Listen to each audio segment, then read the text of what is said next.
Yeah. What does it take to get out of debt? What are some of the requirements that someone has to do before a case can be officially filed with the clerk of the U.S. Bankruptcy Court?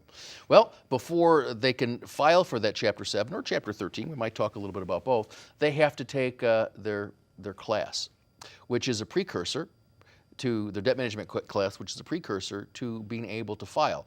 I know on many of occasions when they passed that law, it's been so long now, I don't know how many years have gotten behind that, but when even if it's by a day or an hour that they filed it and then completed the class, and they did the filing before the completion, then what's going to happen with that, Dave? Yeah, the case is going to get dismissed, or it's going to be void from the beginning, because it really is a prerequisite. You must complete the credit counseling session before a case can be filed. There are some exceptions if the class is unavailable, if someone's out in a rural area or otherwise incapacitated, but for the most part, 99.9% of the time, you need to take that credit counseling session, which just takes an hour or an hour and a half, and it costs anywhere from 10 to 15 bucks. It's not a big expense, but it is a time commitment before a case can be filed officially with the court to get the relief. You might as well do that first.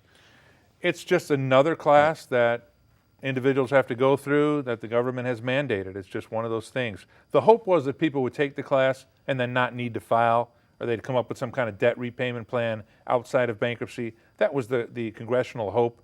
But in reality, people are taking the class because the attorney is saying, this is where you need to go to take the class so I can help you file.